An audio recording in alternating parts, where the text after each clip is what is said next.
بسم اللہ الرحمن الرحیم۔ شروع اللہ کا نام لے کر جو بڑا مہربان نہایت رحم والا ہے۔ سب تعریف اللہ ہی کو ہے جس نے اپنے محبوب بندے محمد صلی اللہ علیہ وآلہ وسلم پر یہ کتاب نازل کی اور اس میں کسی طرح کی کجی اور پیچیدگی نہ رکھی، بلکہ سیدھی اور سلیس اتاری تاکہ لوگوں کو عذاب سخت سے جو اس کی طرف سے آنے والا ہے ڈرائے، اور مومنوں کو جو نیک عمل کرتے ہیں خوشخبری سنائے کہ ان کے لیے ان کے کاموں کا نیک بدلہ یعنی بہشت ہے جس میں وہ ہمیشہ رہیں گے، اور ان لوگوں کو بھی ڈرائے جو کہتے ہیں کہ اللہ نے کسی کو بیٹا بنا لیا ہے۔ ان کو اس بات کا کچھ بھی علم نہیں اور نہ ان کے باپ دادا ہی کو تھا۔ یہ بڑی سخت بات ہے جو ان کے منہ سے نکلتی ہے، اور کچھ شک نہیں کہ یہ جو کچھ کہتے ہیں محض جھوٹ ہے۔ اے پیغمبر، اگر یہ اس کلام پر ایمان نہ لائیں تو شاید تم ان کے پیچھے رنج کر کر کے اپنے تئیں ہلاک کر دو گے۔ جو چیز زمین پر ہے ہم نے اس کو زمین کے لیے زینت بنایا ہے تاکہ لوگوں کی آزمائش کریں کہ ان میں کون اچھے عمل کرنے والا ہے، اور جو چیز زمین پر ہے ہم اس کو نابود کر کے بنجر میدان کر دیں گے۔ کیا تم خیال کرتے ہو کہ غار اور لوح والے ہماری نشانیوں میں سے عجیب تھے؟ جب وہ نوجوان غار میں جا رہے تو کہنے لگے کہ اے ہمارے پروردگار، ہم پر اپنے ہاں سے رحمت نازل فرما اور ہمارے کام میں درستی کے سامان مہیا کر۔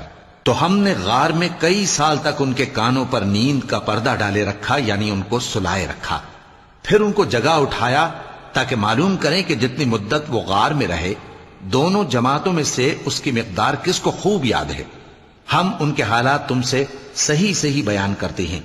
وہ کئی نوجوان تھے جو اپنے پروردگار پر ایمان لائے تھے، اور ہم نے ان کو اور زیادہ ہدایت دی تھی، اور ان کے دلوں کو مربوط یعنی مضبوط کر دیا۔ جب وہ اٹھ کھڑے ہوئے تو کہنے لگے کہ ہمارا پروردگار آسمانوں اور زمین کا مالک ہے، ہم اس کے سوا کسی کو معبود سمجھ کر نہ پکاریں گے۔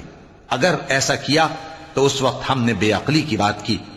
ان ہماری قوم کے لوگوں نے اس کے سوا اور معبود بنا رکھے ہیں، بھلا یہ ان کے معبود ہونے پر کوئی کھلی دلیل کیوں نہیں ہلاتے؟ تو اس سے زیادہ کون ظالم ہے جو اللہ پر جھوٹ باندھے؟ اور جب تم نے ان مشرکوں سے اور جن کی یہ اللہ کے سوا عبادت کرتے ہیں ان سے کنارہ کر لیا ہے تو غار میں چل رہو، تمہارا پروردگار تمہارے لیے اپنی رحمت وسیع کر دے گا اور تمہارے کاموں میں آسانی کے سامان مہیا کرے گا۔ اور جب سورج نکلے تو تم دیکھو کہ دھوپ ان کے غار سے داہنی طرف سمٹ جائے، اور جب غروب ہو تو ان سے بائیں طرف کترا جائے، اور وہ اس غار کے کشادہ حصے میں تھے۔ یہ اللہ کی نشانیوں میں سے ہیں، جس کو اللہ ہدایت دے وہ ہدایت یاب ہے، اور جس کو گمراہ رہنے دے تو تم اس کے لیے کوئی دوست راہ بتانے والا نہ پاؤ گے۔ اور تم ان کے متعلق خیال کرو کہ وہ جاگ رہے ہیں حالانکہ وہ سوتے ہیں، اور ہم ان کو دائیں اور بائیں کروٹ بدلاتے تھے، اور ان کا کتا چوکھٹ پر دونوں ہاتھ پھیلائے ہوئے تھا۔ اگر تم ان کو جھانک کر دیکھتے تو پیٹ پھیر کر بھاگ جاتے اور ان سے دہشت میں آ جاتے۔ اور اسی طرح ہم نے ان کو اٹھایا تاکہ آپس میں ایک دوسرے سے دریافت کریں۔ ایک کہنے والے نے کہا کہ تم یہاں کتنی مدت رہے؟ انہوں نے کہا کہ 1 دن یا اس سے بھی کم۔ انہوں نے کہا کہ جتنی مدت تم رہے ہو تمہارا پروردگار ہی اس کو خوب جانتا ہے، تو اپنے میں سے کسی کو یہ روپیہ دے کر شہر بھیجو، وہ دیکھے کہ نفیس کھانا کون سا ہے تو اس میں سے کھانا لے آئے، اور احتیاط سے آئے جائے اور تمہارا حال کسی کو نہ بتائے۔ اگر وہ تم پر دسترس پا لیں گے تو تمہیں سنسار کر دیں گے یا پھر اپنے مذہب میں داخل کر لیں گے، اور اس وقت تم کبھی فلاح نہیں پاؤ گے۔ اور اسی طرح ہم نے لوگوں کو ان کے حال سے خبردار کر دیا تاکہ وہ جانیں کہ اللہ کا وعدہ سچا ہے، اور یہ کہ قیامت جس کا وعدہ کیا جاتا ہے اس میں کچھ شک نہیں۔ اس وقت لوگ ان کے بارے میں باہم جھگڑنے لگے اور کہنے لگے کہ ان کے غار پر عمارت بنا دو۔ ان کا پروردگار ان کے حال سے خوب واقف ہے۔ جو لوگ ان کے معاملے میں غلبہ رکھتے تھے وہ کہنے لگے کہ ہم ان کے غار پر مسجد بنائیں گے۔ بعض لوگ اٹکل پچو کہیں گے کہ وہ 3 تھے اور چوتھا ان کا کتا تھا، اور بعض کہیں گے کہ وہ 5 تھے اور چھٹا ان کا کتا تھا، اور بعض کہیں گے کہ وہ 7 تھے اور 8واں ان کا کتا تھا۔ کہہ دو کہ میرا پروردگار ہی ان کے شمار سے خوب واقف ہے، ان کو جانتے بھی ہیں تو تھوڑے ہی لوگ جانتے ہیں۔ تو تم ان کے معاملے میں بحث نہ کرنا مگر سرسری سی بحث، اور نہ ان کے بارے میں ان میں سے کسی سے کچھ دریافت ہی کرنا۔ اور کسی کام کی نسبت نہ کہنا کہ میں اسے کل کر دوں گا، مگر انشاءاللہ کہہ کر، یعنی اگر اللہ چاہے تو کر دوں گا۔ اور جب اللہ کا نام لینا بھول جاؤ تو یاد آنے پر لے لو، اور کہہ دو کہ امید ہے کہ میرا پروردگار مجھے اس سے بھی زیادہ ہدایت کی باتیں بتائے۔ اور اصحاب کہف اپنے غار میں 9 پر 300 سال رہے۔ کہہ دو کہ جتنی مدت وہ رہے اسے اللہ ہی خوب جانتا ہے، اسی کو آسمانوں اور زمین کی پوشیدہ باتیں معلوم ہیں، وہ کیا خوب دیکھنے والا اور کیا خوب سننے والا ہے۔ اس کے سوا ان کا کوئی کارساز نہیں، اور نہ وہ اپنے حکم میں کسی کو شریک کرتا ہے۔ اور اپنے پروردگار کی کتاب کو جو تمہارے پاس بھیجی جاتی ہے پڑھتے رہا کرو، اس کی باتوں کو کوئی بدلنے والا نہیں، اور اس کے سوا تم کہیں پناہ بھی نہیں پاؤ گے۔ اور جو لوگ صبح و شام اپنے پروردگار کو پکارتے اور اس کی خوشنودی کے طالب ہیں، ان کے ساتھ صبر کرتے رہو، اور تمہاری نگاہیں ان میں سے گزر کر اور طرف نہ دوڑیں کہ تم دنیاوی زندگی کی رونقوں کے خواستگار ہو جاؤ۔ اور جس شخص کے دل کو ہم نے اپنی یاد سے غافل کر دیا ہے اور وہ اپنی خواہش کی پیروی کرتا ہے اور اس کا کام حد سے بڑھ گیا ہے، اس کا کہا نہ ماننا۔ اور کہہ دو کہ لوگو یہ قرآن تمہارے پروردگار کی طرف سے برحق ہے، تو جو چاہے ایمان لائے اور جو چاہے کافر رہے۔ ہم نے ظالموں کے لیے دوزخ کی آگ تیار کر رکھی ہے جس کی قناتیں ان کو گھیر رہی ہوں گی، اور اگر فریاد کریں گے تو ایسے کھولتے ہوئے پانی سے ان کی داد رسی کی جائے گی جو پگھلے ہوئے تانبے کی طرح گرم ہوگا، اور جو ان کے چہروں کو بھون ڈالے گا۔ ان کے پینے کا پانی بھی برا اور آرام گاہ بھی بری۔ اور جو ایمان لائے اور کام بھی نیک کرتے رہے تو ہم نیک کام کرنے والوں کا اجر ضائع نہیں کرتے۔ ایسے لوگوں کے لیے ہمیشہ رہنے کے باغ ہیں جن میں ان کے محلوں کے نیچے نہریں بہ رہی ہیں، ان کو وہاں سونے کے کنگن پہنائے جائیں گے، اور وہ باریک دیبا اور اطلس کے سبز کپڑے پہنا کریں گے، اور تختوں پر تکیے لگا کر بیٹھا کریں گے۔ کیا خوب بدلہ اور کیا خوب آرام گاہ ہے۔ اور ان سے 2 شخصوں کا حال بیان کرو جن میں سے ایک کو ہم نے انگور کے 2 باغ عنایت کیے تھے، اور ان کے گردا گرد کھجوروں کے درخت لگا دیے تھے، اور ان کے درمیان کھیتی پیدا کر دی تھی۔ دونوں باغ کثرت سے پھل لاتے اور اس کی پیداوار میں کسی طرح کی کمی نہ ہوتی، اور دونوں میں ہم نے ایک نہر بھی جاری کر رکھی تھی، اور اس طرح اس شخص کو ان کی پیداوار ملتی رہتی تھی۔ تو ایک دن جبکہ وہ اپنے دوست سے باتیں کر رہا تھا، کہنے لگا کہ میں تم سے مال و دولت میں بھی زیادہ ہوں اور جتھے اور جماعت کے لحاظ سے بھی زیادہ عزت والا ہوں، اور ایسی شیخیوں سے اپنے حق میں ظلم کرتا ہوا اپنے باغ میں داخل ہوا۔ کہنے لگا کہ میں نہیں خیال کرتا کہ یہ باغ کبھی تباہ ہو، اور نہ خیال کرتا ہوں کہ قیامت برپا ہو، اور اگر میں اپنے پروردگار کی طرف لوٹایا بھی جاؤں تو وہاں ضرور اس سے اچھی جگہ پاؤں گا۔ تو اس کا دوست جو اس سے گفتگو کر رہا تھا کہنے لگا کہ کیا تم اس ذات سے کفر کرتے ہو جس نے تم کو مٹی سے پیدا کیا، پھر نطفے سے، پھر تمہیں پورا آدمی بنایا؟ مگر میں تو یہ کہتا ہوں کہ اللہ ہی میرا پروردگار ہے، اور میں اپنے پروردگار کے ساتھ کسی کو شریک نہیں کرتا۔ اور جب تم اپنے باغ میں داخل ہوئے تو تم نے ماشاء اللہ لا قوت الا باللہ کیوں نہ کہا؟ اگر تم مجھے مال و اولاد میں اپنے سے کمتر دیکھتے ہو تو عجب نہیں کہ میرا پروردگار مجھے تمہارے باغ سے بہتر عطا فرمائے، اور تمہارے اس باغ پر آسمان سے آفت بھیج دے تو وہ صاف میدان ہو جائے، یا اس باغ کی نہر کا پانی گہرائی میں اتر جائے تو پھر تم اسے تلاش نہ کر سکو، اور اس کے میووں کو عذاب نے آ گھیرا اور وہ اپنی چھتریوں پر گر کر رہ گیا، تو جو مال اس نے اس پر خرچ کیا تھا اس پر حسرت سے ہاتھ ملنے لگا اور کہنے لگا کہ کاش میں اپنے پروردگار کے ساتھ کسی کو شریک نہ بناتا۔ اس وقت اللہ کے سوا کوئی جماعت اس کی مددگار نہ ہوئی اور نہ وہ بدلہ لے سکا۔ یہاں سے ثابت ہوا کہ حکومت سب اللہ کی ہے، جو معبود برحق ہے وہی بہترین ثواب عطا کرنے والا اور بہترین انجام لانے والا ہے۔ اور ان سے دنیا کی زندگی کی مثال بھی بیان کر دو کہ وہ ایسی ہے جیسے پانی جسے ہم نے آسمان سے برسایا تو اس کے ساتھ زمین کی پیداوار مل کر نکلی، پھر وہ چورا چورا ہو گئی کہ ہوائیں اسے اڑاتی پھرتی ہیں، اور اللہ تو ہر چیز پر قدرت رکھتا ہے۔ مال اور بیٹے تو دنیا کی زندگی کی رونق و زینت ہیں، اور نیکیاں جو باقی رہنے والی ہیں وہ ثواب کے لحاظ سے تمہارے پروردگار کے ہاں بہت اچھی اور امید کے لحاظ سے بہت بہتر ہیں۔ اور جس دن ہم پہاڑوں کو چلائیں گے اور تم زمین کو صاف میدان دیکھو گے اور ان لوگوں کو ہم جمع کر لیں گے تو ان میں سے کسی کو بھی نہیں چھوڑیں گے، اور سب تمہارے پروردگار کے سامنے صف باندھ کر لائے جائیں گے، تو ہم ان سے کہیں گے کہ جس طرح ہم نے تم کو پہلی بار پیدا کیا تھا اسی طرح آج تم ہمارے سامنے آئے، لیکن تم نے تو یہ خیال کر رکھا تھا کہ ہم نے تمہارے لیے قیامت کا کوئی وقت مقرر ہی نہیں کیا، اور اعمال کی کتاب کھول کر رکھی جائے گی تو تم گناہگاروں کو دیکھو گے کہ جو کچھ اس میں لکھا ہوگا اس سے ڈر رہے ہوں گے، اور کہیں گے ہائے شامت، یہ کیسی کتاب ہے کہ نہ چھوٹی بات کو چھوڑتی ہے نہ بڑی کو، کوئی بات بھی نہیں مگر اسے لکھ رکھا ہے، اور جو جو عمل کیے ہوں گے سب کو حاضر پائیں گے، اور تمہارا پروردگار کسی پر ظلم نہیں کرے گا۔ اور جب ہم نے فرشتوں کو حکم دیا کہ آدم کو سجدہ کرو تو سب نے سجدہ کیا مگر ابلیس نے نہ کیا، وہ جنات میں سے تھا تو اپنے پروردگار کے حکم سے باہر ہو گیا۔ کیا تم اس کو اور اس کی اولاد کو میرے سوا دوست بناتے ہو، حالانکہ وہ تمہارے دشمن ہیں، اور شیطان کی دوستی ظالموں کے لیے اللہ کی دوستی کا برا بدل ہے۔ میں نے ان کو نہ تو آسمانوں اور زمین کے پیدا کرنے کے وقت بلایا تھا اور نہ خود ان کے پیدا کرنے کے وقت، اور میں ایسا نہ تھا کہ گمراہ کرنے والوں کو مددگار بناتا۔ اور جس دن اللہ فرمائے گا کہ اب میرے شریکوں کو جن کی نسبت تم معبود ہونے کا گمان رکھتے تھے بلاؤ، تو وہ ان کو بلائیں گے مگر وہ ان کو کچھ جواب نہ دیں گے، اور ہم ان کے درمیان ہلاکت کی ایک جگہ بنا دیں گے، اور گناہگار لوگ دوزخ کو دیکھیں گے تو یقین کر لیں گے کہ وہ اس میں پڑنے والے ہیں، اور اس سے بچنے کا کوئی راستہ نہ پائیں گے۔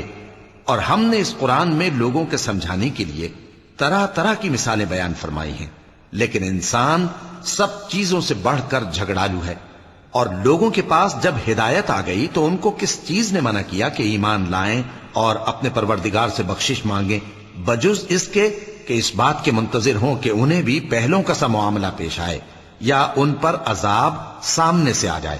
اور ہم جو پیغمبروں کو بھیجا کرتے ہیں تو صرف اس لیے کہ لوگوں کو اللہ کی نعمتوں کی خوشخبریاں سنائیں اور عذاب سے ڈرائیں، اور جو کافر ہیں وہ باطل کی مدد سے جھگڑا کرتے ہیں تاکہ اس سے حق کو پھسلا دیں، اور انہوں نے ہماری آیتوں کو اور جس چیز سے ان کو ڈرایا جاتا ہے اسے ہنسی بنا لیا ہے۔ اور اس سے بڑھ کر ظالم کون، جس کو اس کے پروردگار کی آیات کے ذریعے سمجھایا گیا تو اس نے ان سے منہ پھیر لیا، اور جو اعمال وہ آگے کر چکا اس کو بھول گیا۔ ہم نے ان کے دلوں پر پردے ڈال دیے کہ اسے سمجھ نہ سکیں، اور کانوں میں ثقل پیدا کر دیا ہے کہ سن نہ سکیں، اور اگر تم ان کو رستے کی طرف بلاؤ تو کبھی رستے پر نہ آئیں گے، اور تمہارا پروردگار بخشنے والا صاحب رحمت ہے۔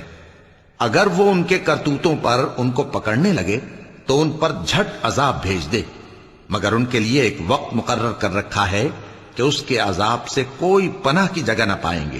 اور یہ بستیاں جو ویران پڑی ہیں، جب انہوں نے کفر کر کے ظلم کیا تو ہم نے ان کو تباہ کر دیا، اور ان کی تباہی کے لیے ایک وقت مقرر کر دیا تھا۔ اور جب موسیٰ نے اپنے شاگرد سے کہا کہ جب تک میں دو دریاؤں کے ملنے کی جگہ نہ پہنچ جاؤں ٹلنے کا نہیں، خاص صدیوں چلتا رہوں، پھر جب وہ دونوں ان دریاؤں کے سنگم پر پہنچے تو اپنی مچھلی بھول گئے، پھر اس مچھلی نے دریا میں سرنگ کی طرح اپنا رستہ بنا لیا۔ جب آگے چلے تو موسیٰ نے اپنے شاگرد سے کہا کہ ہمارا کھانا لاؤ، اس سفر سے ہم کو بہت تکان ہو گئی ہے۔ اس نے کہا کہ بھلا آپ نے دیکھا کہ جب ہم نے اس چٹان کے پاس آرام کیا تھا تو میں مچھلی وہیں بھول گیا، اور مجھے آپ سے اس کا ذکر کرنا شیطان نے بھلا دیا، اور اس مچھلی نے عجیب طرح سے دریا میں اپنا رستہ بنایا۔ موسیٰ نے کہا یہی تو وہ مقام ہے جسے ہم تلاش کرتے تھے، تو وہ اپنے پاؤں کے نشان دیکھتے دیکھتے لوٹ گئے۔ وہاں انہوں نے ہمارے بندوں میں سے ایک بندہ دیکھا جس کو ہم نے اپنے ہاتھ سے رحمت خاص سے نوازا تھا اور اپنے پاس سے ایک خاص علم بخشا تھا۔ موسیٰ نے ان سے جن کا نام خضر تھا کہا کہ جو علم اللہ کی طرف سے آپ کو سکھایا گیا ہے، اگر آپ اس میں سے مجھے کچھ بھلائی کی باتیں سکھائیں تو میں آپ کے ساتھ رہوں۔ خضر نے کہا کہ تم میرے ساتھ رہ کر صبر نہیں کر سکو گے، اور جس بات کی تمہیں خبر ہی نہیں اس پر صبر کر بھی کیسے سکتے ہو؟ موسیٰ نے کہا اللہ نے چاہا تو آپ مجھے صابر پائیے گا، اور میں آپ کے ارشاد کے خلاف نہیں کروں گا۔ خضر نے کہا اگر تم میرے ساتھ رہنا چاہو تو شرط یہ ہے مجھ سے کوئی بات نہ پوچھنا، جب تک میں خود اس کا ذکر تم سے نہ کروں۔ تو دونوں چل پڑے، یہاں تک کہ جب کشتی میں سوار ہوئے تو خضر نے کشتی کو پھاڑ ڈالا۔ موسیٰ نے کہا، کیا آپ نے اس کو اس لیے پھاڑا ہے کہ سواروں کو غرق کر دی؟ یہ تو آپ نے بڑی عجیب بات کی۔ خضر نے کہا، کیا میں نے نہیں کہا تھا کہ تم میرے ساتھ صبر نہ کر سکو گے؟ موسیٰ نے کہا کہ جو بھول مجھ سے ہوئی اس پر مواخذہ نہ کیجیے اور میرے معاملے میں مجھ پر مشکل نہ ڈالیے۔ پھر دونوں چلے، یہاں تک کہ رستے میں ایک لڑکا ملا تو خضر نے اسے مار ڈالا۔ موسیٰ نے کہا کہ آپ نے ایک بے گناہ شخص کو ناحق بغیر قصاص کے مار ڈالا، یہ تو آپ نے بری بات کی۔ خضر نے کہا، کیا میں نے نہیں کہا تھا کہ تم سے میرے ساتھ صبر نہیں ہو سکے گا؟ انہوں نے کہا کہ اگر میں اس کے بعد پھر کوئی بات پوچھوں یعنی اعتراض کروں تو مجھے اپنے ساتھ نہ رکھیے گا کہ آپ میری طرف سے عذر کے قبول کرنے میں حد کو پہنچ گئے ہیں۔ پھر دونوں چلے، یہاں تک کہ گاؤں والوں کے پاس پہنچے اور ان سے کھانا طلب کیا۔ انہوں نے ان کی ضیافت کرنے سے انکار کیا۔ پھر انہوں نے وہاں ایک دیوار دیکھی جو گرا چاہتی تھی تو خضر نے اس کو سیدھا کر دیا۔ موسیٰ نے کہا کہ اگر آپ چاہتے تو ان سے اس کا معاوضہ لے لیتے تاکہ کھانے کا کام چلتا۔ خضر نے کہا کہ اب مجھ میں اور تم میں علیحدگی، مگر جن باتوں پر تم صبر نہ کر سکے میں ان کا تمہیں بھید بتائے دیتا ہوں کہ وہ جو کشتی تھی غریب لوگوں کی تھی جو دریا میں محنت کر کے یعنی کشتیاں چلا کر گزارا کرتے تھے، اور ان کے سامنے کی طرف ایک بادشاہ تھا جو ہر اچھی کشتی کو زبردستی چھین لیتا تھا۔ تو میں نے چاہا کہ اسے عیبدار کر دوں تاکہ وہ اسے غصب نہ کر سکے، اور وہ جو لڑکا تھا اس کے ماں باپ دونوں مومن تھے۔ ہمیں اندیشہ ہوا کہ وہ بڑا ہو کر بد کردار ہوگا تو کہیں ان کو سرکشی اور کفر میں نہ پھنسا دے، تو ہم نے چاہا کہ ان کا پروردگار اس کی جگہ ان کو اور بچہ عطا فرمائے جو اخلاقی پاکیزگی میں بہتر اور محبت میں زیادہ قریب ہو۔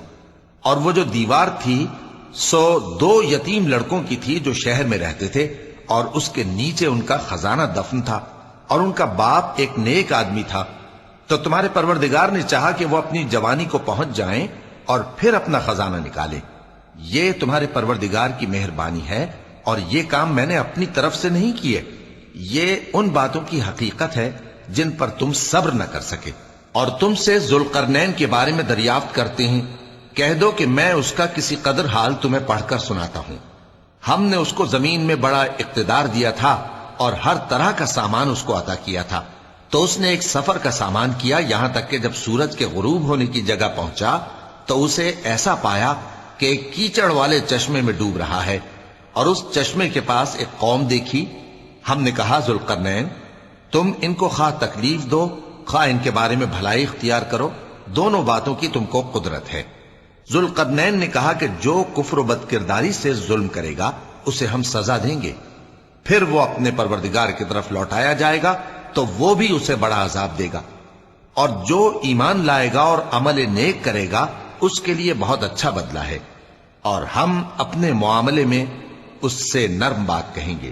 پھر اس نے ایک اور سامان سفر کیا، یہاں تک کہ سورج کے طلوع ہونے کے مقام پر پہنچا تو دیکھا کہ وہ ایسے لوگوں پر طلوع ہوتا ہے جن کے لیے ہم نے دھوپ سے بچاؤ کی کوئی اوٹ نہیں بنائی تھی۔ حقیقت یوں ہی تھی، اور جو کچھ اس کے پاس تھا ہم کو سب کی خبر تھی۔ پھر اس نے ایک اور سفر کا سامان کیا، یہاں تک کہ 2 اونچے سیدھے پہاڑوں کے درمیان پہنچا تو دیکھا کہ ان کے اس طرف کچھ لوگ ہیں کہ بات کو سمجھ نہیں سکتے۔ ان لوگوں نے کہا کہ اے ذوالقرنین، یاجوج اور ماجوج اس علاقے میں فساد کرتے رہتے ہیں، بھلا ہم آپ کے لیے خرچ کا انتظام کر دیں کہ آپ ہمارے اور ان کے درمیان ایک دیوار کھینچ دیں۔ ذوالقرنین نے کہا کہ خرچ کا جو مقدور اللہ نے مجھے بخشا ہے وہ بہت اچھا ہے، تم مجھے قوت بازو سے مدد دو، میں تمہارے اور ان کے درمیان ایک مضبوط رکاوٹ بنا دوں گا۔ تم لوہے کے بڑے بڑے تختے میرے پاس لاؤ۔ چنانچہ کام جاری کر دیا گیا، یہاں تک کہ جب اس نے دونوں پہاڑوں کے درمیان کا حصہ برابر کر دیا اور کہا کہ اب اسے دھوکو، یہاں تک کہ جب اس کو دھونک دھونک کر آگ کر دیا تو کہا کہ اب میرے پاس تانبا لاؤ کہ اس پر پگھلا کر ڈال دوں۔ پھر ان میں یہ قدرت نہ رہی کہ اس پر چڑھ سکیں، اور نہ یہ طاقت رہی کہ اس میں نقب لگا سکیں۔ بولا کہ یہ میرے پروردگار کی مہربانی ہے، پھر جب میرے پروردگار کا وعدہ آ پہنچے گا تو اس کو ڈھا کر ہموار کر دے گا، اور میرے پروردگار کا وعدہ سچا ہے۔ اس روز ہم ان کو چھوڑ دیں گے کہ روئے زمین پر پھیل کر ایک دوسرے میں گھس جائیں گے، اور سور پھونکا جائے گا تو ہم سب کو جمع کر لیں گے، اور اس روز ہم جہنم کو کافروں کے سامنے لائیں گے، جن کی آنکھیں میری یاد سے پردے میں تھیں اور وہ سننے کی طاقت نہیں رکھتے تھے۔ اب کیا کافر یہ خیال کرتے ہیں کہ وہ میرے بندوں کو میرے سوا اپنا کارساز بنائیں گے تو میں خفا نہیں ہوں گا؟ ہم نے ایسے کافروں کے لیے جہنم کی مہمانی تیار کر رکھی ہے۔ کہہ دو کہ ہم تمہیں ایسے لوگ بتائیں جو اعمال کے لحاظ سے بڑے نقصان میں ہیں؟ یہ وہ لوگ ہیں جن کی دوڑ دھوپ دنیا کی زندگی میں برباد ہو گئی اور وہ یہ سمجھے ہوئے ہیں کہ وہ اچھے کام کر رہے ہیں۔ یہ وہ لوگ ہیں جنہوں نے اپنے پروردگار کی آیتوں کو نہ مانا اور اس کے سامنے جانے سے انکار کیا، تو ان کے اعمال ضائع ہو گئے، سو ہم قیامت کے دن ان کے لیے کچھ بھی وزن قائم نہیں کریں گے۔ یہ ان کی سزا ہے، یعنی جہنم، اس لیے کہ انہوں نے کفر کیا اور ہماری آیتوں اور ہمارے پیغمبروں کی ہنسی اڑائی۔ جو لوگ ایمان لائے اور عمل نیک کیے ان کے لیے بہشت کے باغ بطور مہمانی ہوں گے، ہمیشہ ان میں رہیں گے اور وہاں سے مکان بدلنا نہ چاہیں گے۔ کہہ دو کہ اگر سمندر میرے پروردگار کی باتوں کے لکھنے کے لیے روشنائی ہو تو قبل اس کے کہ میرے پروردگار کی باتیں تمام ہوں سمندر ختم ہو جائے، اگرچہ ہم ویسا ہی اور اس کی مدد کو لائیں۔ کہہ دو کہ میں تمہاری طرح کا ایک بشر ہوں، البتہ میری طرف وہی آتی ہے کہ تمہارا معبود وہی ایک معبود ہے، تو جو شخص اپنے پروردگار سے ملنے کی امید رکھے چاہیے کہ عمل نیک کرے اور اپنے پروردگار کی عبادت میں کسی کو شریک نہ بنائے۔ صدق اللہ العظیم۔